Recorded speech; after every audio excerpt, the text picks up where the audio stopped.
Hey guys, this is Chris from Rekkid Talk, and so we're going to do a Juliana Hatfield geek video today. So it's going to be ranking the cover songs by Juliana Hatfield. And so this will be the third big JH Geek Out video I've made.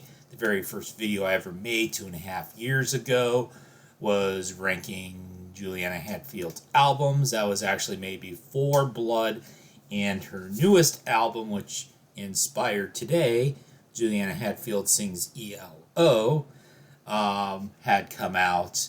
And then there was one I made probably a year and a half ago, rating some of her best songs. That one was looking at songs that she had written.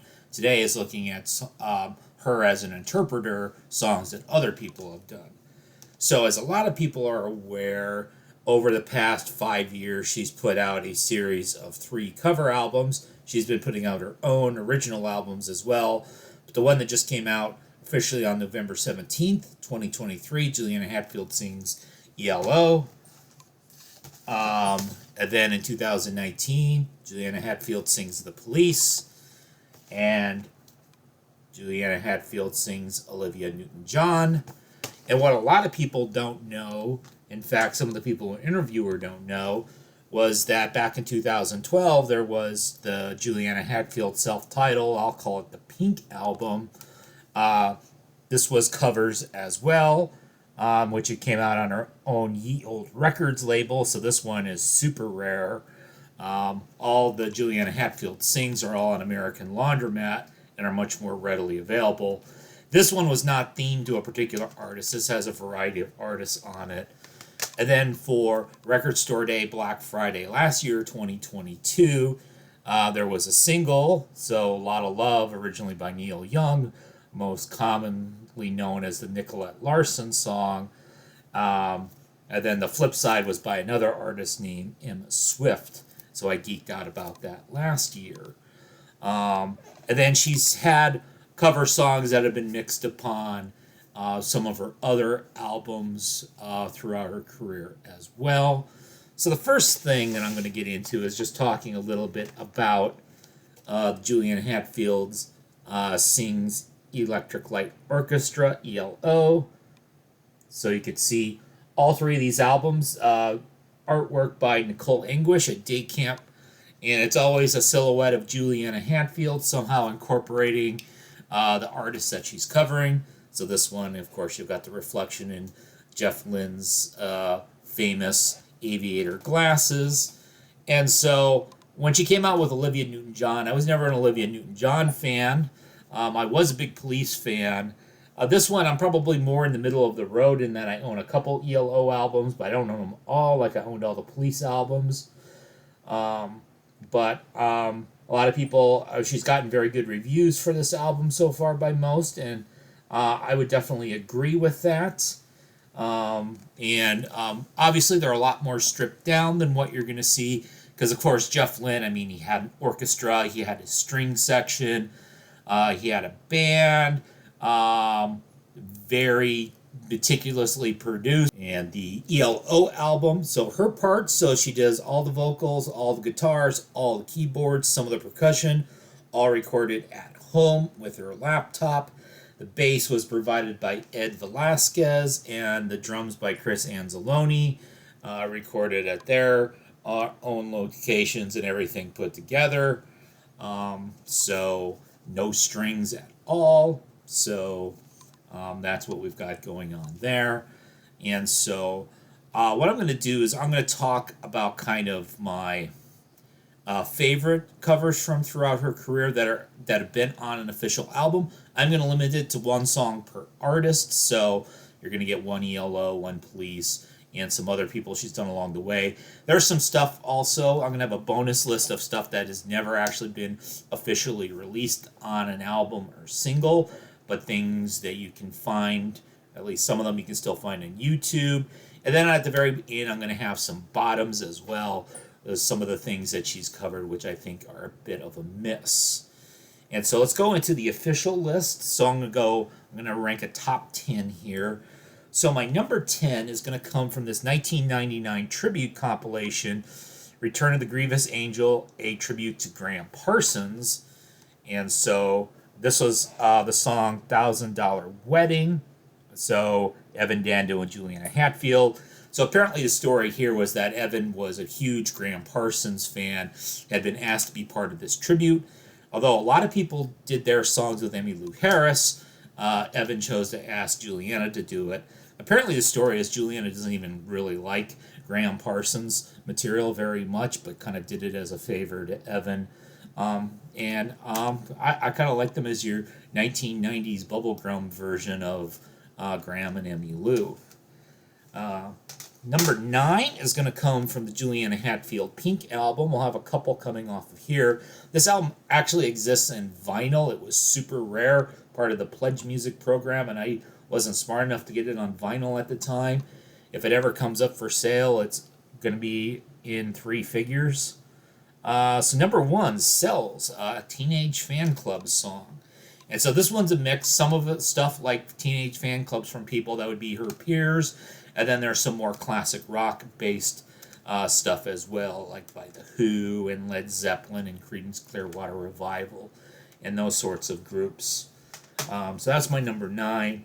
My number 8 is going to be from a Blake Babies EP, Rosie Jack World, which came out in 1991. So this is the last thing that the Blake Babies released before they broke up, although they did have their comeback record.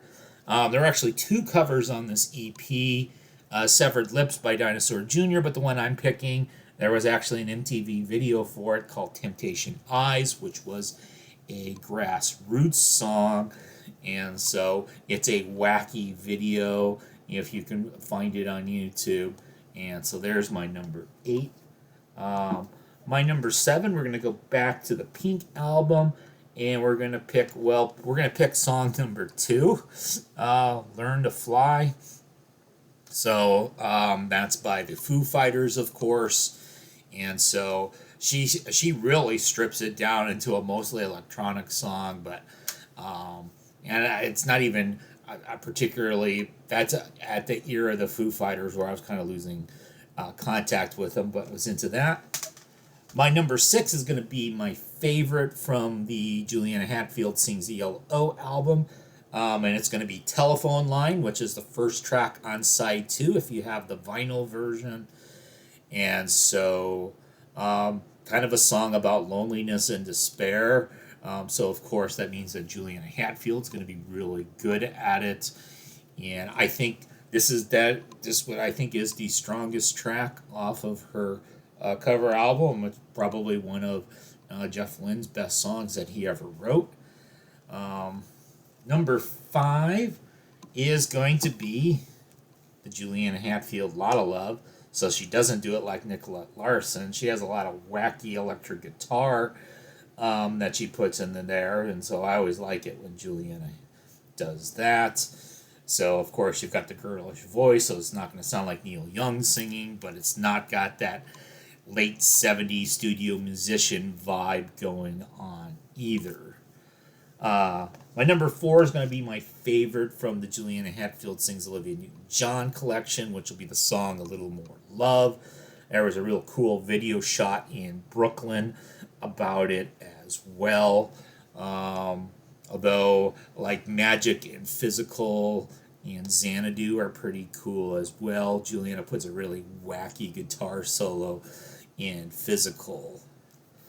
My number 3 is going to be a B-side from a CD Maxi single, if you remember those. So the song Forever Baby, which was part of the Hey Babe, her debut solo album back in 1992. But song number 4 is the song Raisins, which was a Dinosaur Jr. song, which has a pretty intense solo by Jay Mascis, and so Juliana, maybe not quite as frenetic as Jay's version of the solo, but you've got a very different vibe with her vocals rather than his. My number 2 is going to come from Juliana Hatfield Sings The Police, and so my favorite cover that she did was Hole in My Life, and so this was a sort of a deep track off of The Police's debut album, Outlandos d'Amour, and This is one of those situations where I kind of feel like this is kind of Juliana's song now, because it's um, the angst. I totally believe it from Juliana. I have a hard time buying angst and despair from Sting. So just kind of the way it is. It's sort of like Johnny Cash's version of Hurt. It's like Sorry Trent Reznor. That's like Johnny Cash's song now. And then finally, my number one is going to be Juliana's cover of Needle in the Hay by Elliott Smith. American Laundromat liked it so much they actually put it out twice. So I've got to Say Yes, a tribute to Elliott Smith, which came out in 2016, but it actually first came out in 2014 on a different American Laundromat tribute, the tribute to songs from Wes Anderson movies. It's the same song, same recording. It was, in fact, the very first thing that Juliana ever recorded for American Laundromat. I'm not going to go as far as to say that it's like her song rather than Elliott's now, because, I mean, I said I didn't buy Despair and Angst from Sting. I definitely do buy Despair and Angst from Elliott Smith.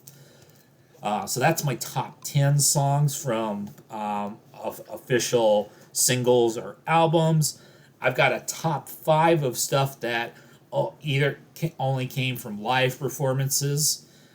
So number 5 there is going to be Cover Me by Bruce Springsteen. So apparently there was a charity show that she was asked to be part of, where everybody was doing Bruce Springsteen covers.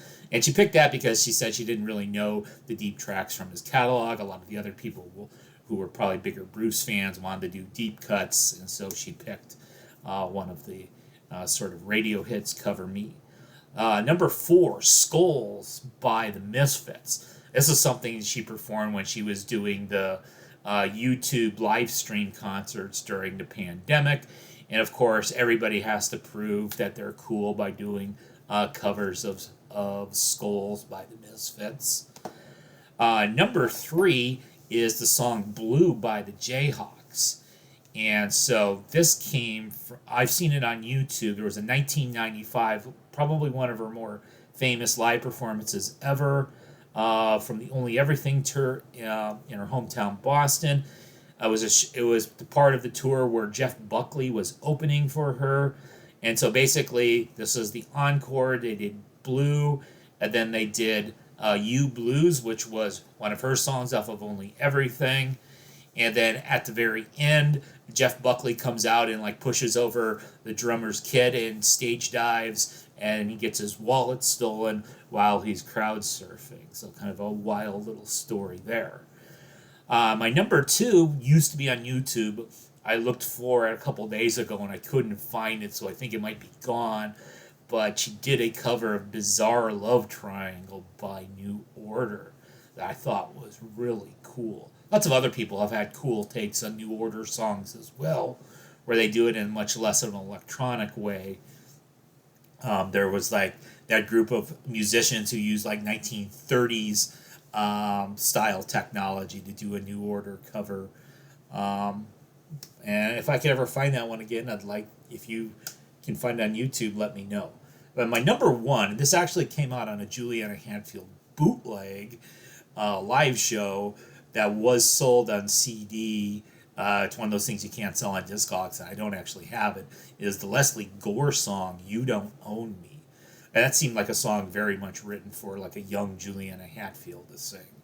There's a recent cover of it by Susanna Hoffs, and like 60-something Susanna Hoffs doesn't, I don't think it really works. I think she's a little bit not really young enough to be doing that anymore. And I don't think Juliana's covered this song. She probably hasn't played it in 25, 30 years.